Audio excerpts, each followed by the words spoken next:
Notebook IAS आपकी सफलता है हमारा मिशन। हेलो दोस्तों, स्वागत है आपका आपके पसंदीदा यूट्यूब प्लेटफॉर्म नोट्सबुक आईएएस पे। दोस्तों, आज हम लोग बात करेंगे वुमेन टेरिटोरियल आर्मी जो है, यानी प्रादेशिक जो सेना है, उसमें अब महिलाओं की भर्ती होनी शुरू हो गई है। अब आप कहेंगे कि प्रादेशिक सेना है क्या? देखिए, प्रादेशिक सेना में भर्ती बहुत पहले से हो रही थी, आज किसकी बात नहीं है।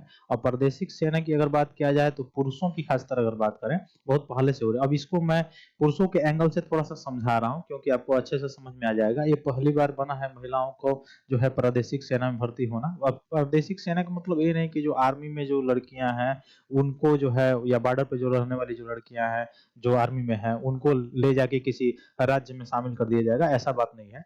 इसका मतलब ये हुआ कि जैसे पुरुष जो प्रादेशिक सेना में भर्ती हुए हैं, वो ऐसे आम नागरिक होते हैं। जैसे छोटे छोटे जो संगठन बने होते हैं उसमें उनको ट्रेंड किया जाता है, उनको जो है प्रशिक्षित किया जाता है। और प्रशिक्षित करने करने के बाद अलग अलग, जैसे अलग अलग विभाग का प्रशिक्षण होता है। ऐसा नहीं कि सभी चीजों का एक ही पॉइंट पे प्रशिक्षण होगा, एक ही जगह पे होगा। तो प्रशिक्षित करने के बाद, जैसे इंजीनियर लाइन में है तो इंजीनियर में ही वहां पे कुछ संस्था के द्वारा बनाया गया होगा। या डॉक्टर्स में देखेंगे, जैसे ये नहीं कि आज से ही परंपरा चला आ रहा है, बहुत पहले से आप देखेंगे परंपरा चला जा रहा है। जैसे एक समय जो है नाइटिंगेल हुआ करती थी, वो भी वैसे काम की, है ना। फिर एनी बेसेंट के द्वारा भी वही काम किया जाता था कि जो लोग बीमार हो जाते थे उनका जाके, या क्रांतिकारी आंदोलन में महिलाओं का भागीदारी इसी तरह से। तो धीरे धीरे जो है 1857 के बाद से आप देखेंगे कि महिलाओं की भागीदारी बढ़ता चला गया। असहमति आंदोलन के बाद भी आप देखेंगे कि महिलाओं की भागीदारी बढ़ती चली गई। उसमें क्या होता था कि उस समय वो लोग जो है चिकित्सा वाला काम करती थी, है ना। तो ठीक वैसे ही, जैसे कोई प्राकृतिक आपदा आ जाता है, या कहीं पे जैसे आप देखेंगे कि तुर्की में जो भीषण भूकंप आया था, और उसके लिए भारत ने जो है ऑपरेशन चलाया, वहां पे भेजा था। तो जो राहत बचाव के लिए भी जो ग्रुप संगठित होते हैं लोकल लेवल पर, ठीक ना, स्थानिक लेवल पर, तो वह मुख्य रूप से उसमें इन्वॉल्व जो होते हैं उनको ही क्या कहा जाता है? प्रादेशिक सेना कहा जाता है, ठीक ना। तो प्रादेशिक सेना में अलग अलग विभाग हो सकते हैं, ऐसा नहीं कि केवल फ्लड से बचाने के लिए। अब देखेंगे जैसे आईटीबीपी के जो जवान होते हैं वह, और उनके साथ प्रादेशिक सेना मिलकर जो साउथ में केरला वगैरह जो क्षेत्र में, जैसे इस समय यानी ठंडी का दिन है, तो इस समय वहां पे बाढ़ आने की प्रक्रिया हो जाती है। ये आपको पता भी होगा क्यों होता है, क्यों होता है वहां पे। उसका कारण ये है कि जो मानसून है, लौटता हुआ जो मानसून है ना, वह जब जाता है तो वृष्टि छाया जो क्षेत्र है वहां पे बारिश करता है ज्यादा मात्रा में। और इसके कारण जो नदियां हैं वह उनकी पानी उफान हो जाती है, यानी पानी बढ़ जाता है। और जल बढ़ने के कारण फिर वहां पे जो निचला इलाका है वहां पे जो है फ्लड से, बाढ़ से जो है क्षतिग्रस्त हो जाता है, भर जाता है। और हर वर्ष ये चीजें होती हैं। तो वहां पे देखेंगे लोकल लेवल लोकल लेवल पर जो है, वहां पे बहुत सारे संगठन हैं, संस्थाएं हैं जो वहां पे कार्य कर रही होती हैं, ठीक है। कोई राहत बचाव का कार्य कर रहा होता है, कोई वहां पे देखते हैं कि वहां पे जैसे जो किसी को अगर बीमार हो गया, तो बीमार जो हुआ है उसको ठीक करने में लगे हुए होते हैं। ठीक इस तरह के जो है संगठन एक बनाया जाता है। तो पहले महिलाओं को प्रादेशिक सेना में जो है भर्ती नहीं किया जाता था, केवल पुरुष ही भर्ती होते थे। अब महिलाओं को भी उसमें शामिल कर लिया गया है। तो आइए देखते हैं क्या क्या इसके प्रावधान है। तो प्रादेशिक सेना के बारे में मैंने बताया अभी आपको कि यह एक अंशकालीन स्वैच्छिक सैन्य बल है, यानी गवर्नमेंट जो है जबरदस्ती या किसी एग्जाम के द्वारा किसी की भर्ती नहीं करती है। जैसे आप देखेंगे आरएसएस में भी, राष्ट्रीय स्वयं सेवक जो संघ है, उसमें भी बहुत सारे जो है कैडेट तैयार किया जाता है, अपने मन से लोग जाके उसमें भर्ती होते हैं। और कोई अगर आपदा आता है उसमें जो है वो उनके जो सदस्य होते हैं, मेंबर होते हैं, जो लोग होते हैं आरएसएस के, वो जाके वहां पे मदद करते हैं। ऐसे बहुत सारी संस्थाएं हैं। एक तरह के एनजीओ भी होते हैं जो वो कार्य करते हैं, ठीक। लेकिन ये एनजीओ से थोड़ा सा हटके है, ठीक ना। तो स्वैच्छिक सैन्य बल है जो नियमित भारतीय सेना का जो है वो पूरक के रूप में कार्य करती है। नागरिक जो सैनिक होते हैं या भूमि पुत्रों की अवधारणा पे आधारित है, ठीक ना। तो जो कि मैंने आपको पहले ही बताया। अब इसमें अपने पेशेवर करियर को जारी रखते हुए जो काम करते हैं, जैसे कोई किसी का दुकान है या किसी का कोई अन्य कार्य है, वह अपने कार्य को करते हुए वर्दी में सेवा करने की अनुमति जो है यह दिया जाता है, ठीक ना। जैसे आप देखेंगे कि बहुत सारे जो खिलाड़ी हैं उनको भी दिया जाता है। जैसे आप देखेंगे कि भारत के भूतपूर्व जो है कप्तान थे महेंद्र सिंह धोनी, उनको भी दिया गया था प्रादेशिक सेना में, उनको उनको जो है भर्ती किया गया था। इवन जो है विराट कोहली हैं उनका भी भर्ती किया गया।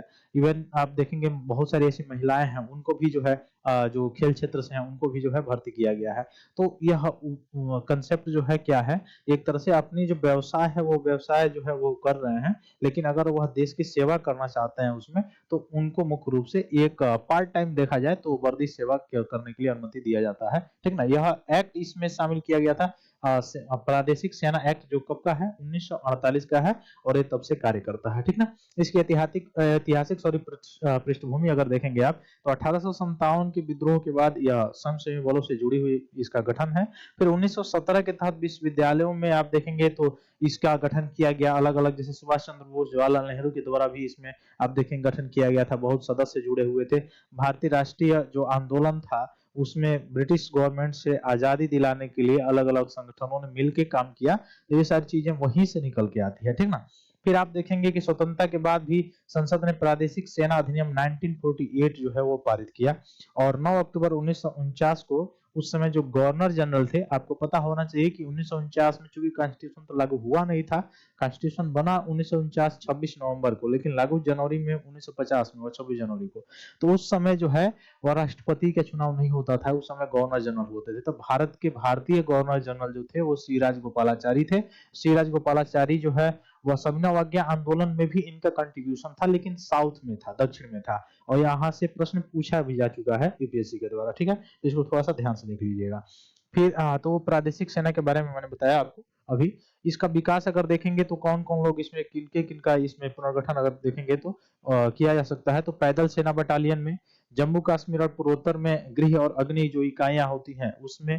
ठीक ना, फिर पारिस्थितिकी जो बटालियन है, अभी हालांकि पारिस्थितिकी क्षेत्र में अगर आप देखेंगे तो पारिस्थितिकी क्षेत्र में महिलाओं का जो है वह भर्ती होता था, एक उसमें होता था, इनका जो है प्रादेशिक सेना के रूप में भर्ती किया जाता था पहले, लेकिन ऐसे नहीं किया जाता था। ठीक ना, इंजीनियरिंग इकाई हो गया, जैसे नियंत्रण रेखा पर बाढ़ लगाने का कार्य करना, या विभागीय इकाई जैसे रेलवे हो गया, तेल हो गया। ठीक है, फिर नमामि गंगे जैसे मिशन हो गया, जो गंगा नदी को स्वच्छ करने के लिए चलाया गया एक मिशन है, उसमें भी समर्थन करने के लिए, कार्य करने के लिए, यह परिस्थिति कार्य बल इकाई के रूप में भी कार्य करने के लिए इसमें इनका संगठन किया जा सकता है। ठीक ना, महत्व क्या है, तो स्थैतिक कर्तव्यों को संभालकर नियमित सेना पर बोझ कम करना मुख्य काम है इसका। उग्रवादी रोधी, आतंकवादी रोधी अभियानों को समर्थन प्रदान करना, प्राकृतिक आपदा हो गया, औद्योगिक अशांति, आवश्यक सेवा में बहाली करने का काम, पर्यावरण संरक्षण के लिए जो है इनका योगदान लिया जा सकता है, वन रोपण में इनकी भूमिका ली जा सकती है। ठीक ना, युद्ध, राष्ट्रीय आपात की स्थिति या प्रमुख आंतरिक गड़बड़ी के दौरान इनको जुटाया जा सकता है, रिजर्व के रूप में कार्य कर सकते हैं।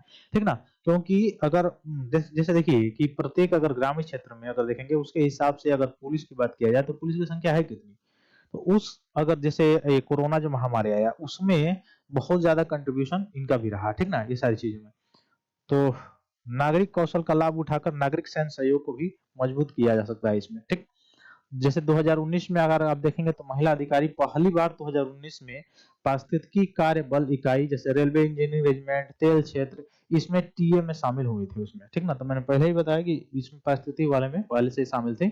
1988 में भी आप देखेंगे तो सैन्य नर्सिंग सेवा में जो है महिलाओं का कंट्रीब्यूशन था डॉक्टर के रूप में।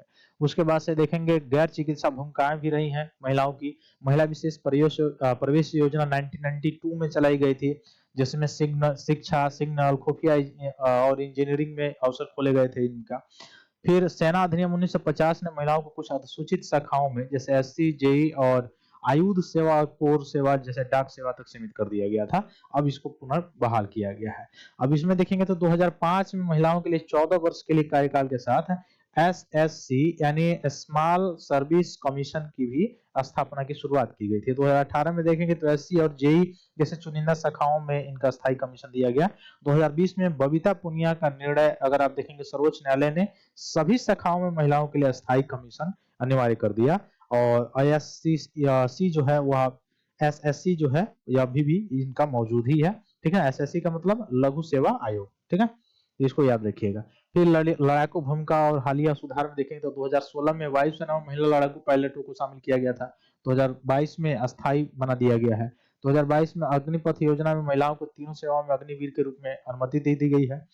फिर भारतीय नौसेना में 2022 से सभी शाखाएं जैसे पनडुब्बी विमान सहित यह सब इसमें महिलाओं को जो है महिलाओं के प्रवेश को जो है खोल दिया गया है। तो इससे संबंधित यह आज का जो है मुख्य रूप से यह सुर्खियां थी जो हम लोग देखें। फिर हम लोग मिलेंगे अपने अगली क्लास में, तब तक के लिए बहुत बहुत धन्यवाद दोस्तों। जय हिंद। हेलो दोस्तों, नोट्सबुक आईएएस आपकी सफलता है। हमारा मिशन के तहत लाया है बेहतरीन टेस्ट सीरीज का कलेक्शन, जिसमें यूपीएससी और स्टेट पीसीएस के प्रीलिम्स और मेंस के टेस्ट सीरीज उपलब्ध है, वो भी लोएस्ट प्राइस में। तो आप आज ही अपनी सफलता की दिशा में आगे बढ़ने के लिए हमारे टेस्ट सीरीज सेंटर दिल्ली के मुखर्जी नगर और प्रयागराज के सिविल लाइंस के सेंटर पर जाकर टेस्ट सीरीज परचेस कर सकते हैं। आप अगर ऑनलाइन टेस्ट देना चाहते हैं तो आप डिस्क्रिप्शन में दिए गए लिंक द्वारा आप हमारे ऐप को प्ले स्टोर के माध्यम से डाउनलोड कर ऑनलाइन टेस्ट सीरीज परचेस करें और अपनी तैयारी को और मजबूत बनाएं। अन्य जानकारी के लिए आप दिए गए नंबर पर कॉल भी कर सकते हैं।